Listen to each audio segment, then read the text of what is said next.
This is about empathy. Now, there are people in this world who are not very empathetic with others. And I just don't get that. Now, in this speech, I'm going to talk about what empathy is and give you 3 ways that you can improve your sense of empathy. Now, a number of years ago, when Justice Sotomayor was being confirmed for being a Supreme Court justice, she said one of her key elements was empathy. And not to get too political, but conservatives excoriated her for being empathetic, for having expressed this. Empathy was a bad thing. So if you're one of those people for whom empathy is a bad thing, you can stop listening for the next 5 minutes. But in case you are interested in empathy and how important it is, then the first question is, what the heck is it? There we go. Turning to the Oxford English Dictionary, empathy is the ability to understand and share the feelings of others. And what we encounter there are people for whom this isn't at all interesting. This isn't at all something that is desirable. And there are people who say that this is something that's interesting and desirable and yet don't act on it. A more extensive definition that I like is from Psychology Today, the experience of understanding another person's condition from their perspective. And their perspective is the key here. In fact, just this morning, my son was relating to me an experience that he had when he got this fancy overcoat.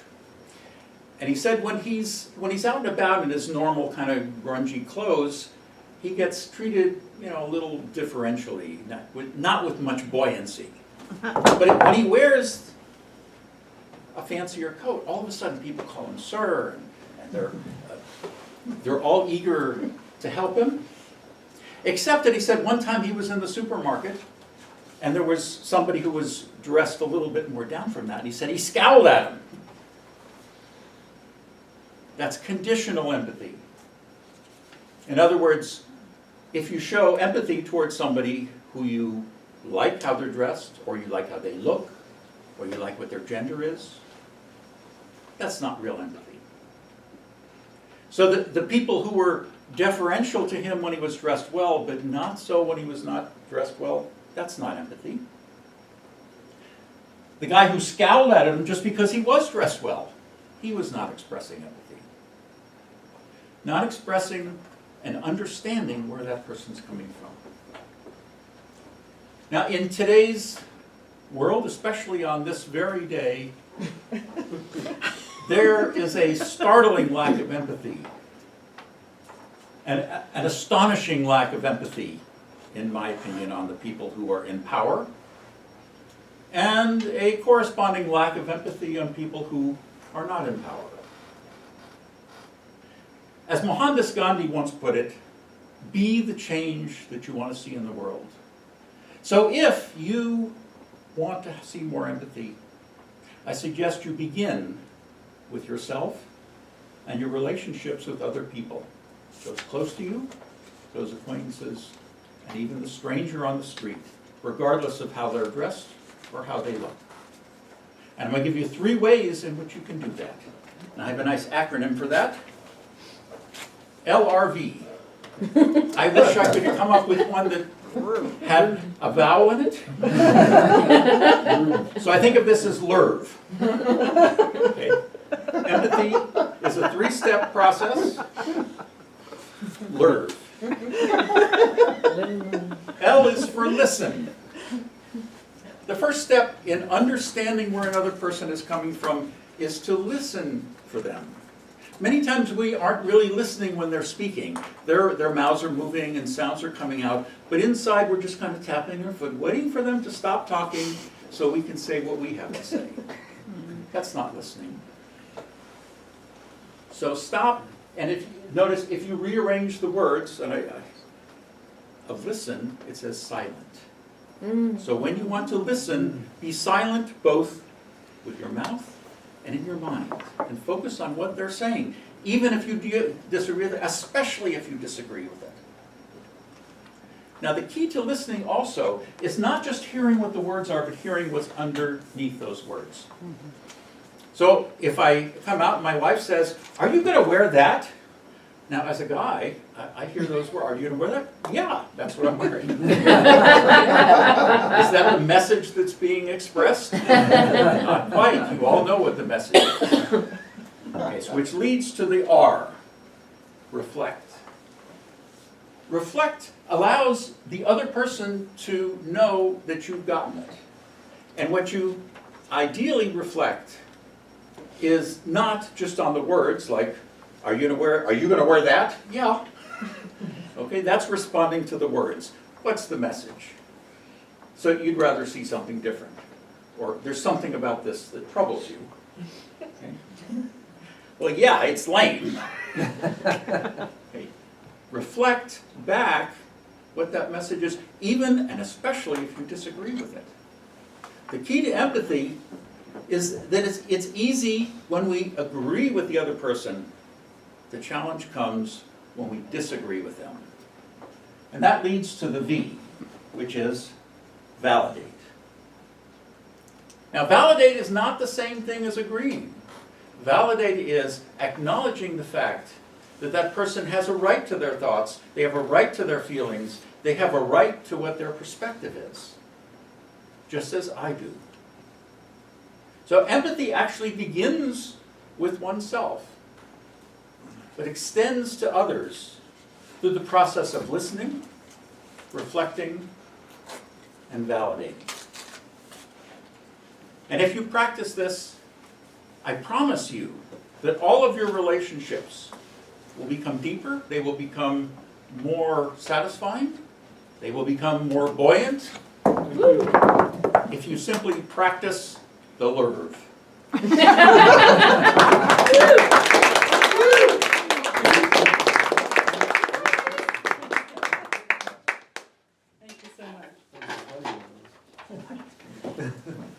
Fellow Toastmasters, and especially Arnie, thank you so much for your number 2 speech. He was doing the number 2 speech in the Confident Communicator Manual for at least the second time. This is organize your speech. The objectives of this speech are to select an appropriate outline, which allows the listeners to easily follow and understand your speech, to make your message clear, and to use appropriate transitions, as well as creating a strong opening and conclusion. So the message I heard that you opened with was, what is empathy? And I will tell you 3 ways to improve your understanding of empathy. And I'll go through the review with what I saw, what I heard, and what I felt. So a little different from the sandwich method that we typically use. So what I saw were clear and simple slides. Very nice. Just a couple of words and nice fading in. So it wasn't distracting, a black background, very, very clear, and helped your message and helped bring it across. It had helped very much to communicate your message. What I did like that you put 2 definitions up on the board. That was fun because they were a little bit contrasting with each other, and you were able to play with that. That was really helpful. And then in terms of your organization, you had 3 things to focus on, 3 things we could do. This LERV, listening, reflecting, and validating. And I just learned that. And one of the ways the reasons that's such a great tool is because it allows you to have these mini speeches within speeches. You have something and a little bullet, and then you have a little speech within that, and it helps you to not need notes and to make it a very clear message that people can remember. I also definitely liked when you, in the first one for listening, that you rearranged that and said that it meant silent. I've never heard that before, I never thought of it, and that really helped to remember it. I'm sure I will be remembering that one. So it was nice to have each of those described in a different way so that we could remember it. And then what I heard, my takeaway was, be the change you want to see. That was a wonderful quote to use, and that also stuck with me. You had a very enthusiastic and strong opening, and your transitions were very clear, specifically because of your slide. You let your slide do the transitions for you, and that was nice. And what did I feel? I felt more buoyancy in the room. More empathy. I felt a better understanding of empathy, especially with the description of the conditional empathy. I hadn't really thought through that one, and that's a very, very clear once you explained it. And that was nice. That was a very clear and compelling message that can help us communicate better. In areas that you might improve, I would say maybe articulate your message a little differently at the start. Because the message that I heard you say was not the message I came away with. The message I came away with was, be the change you want to see. Engage in this, rather than, here's what empathy is and here's 3 ways you can do it. I felt like the message of the speech was, here's what you can do, here's what you can practice. And so maybe a better opening would be, you don't want to give away practice the LERV, because that was a great one, but you could say, be the change you want to see. And that would be also a very strong opening that would present a clear message up front. Thank you. It is always a treat to hear such an insightful and articulate speaker. Thank you.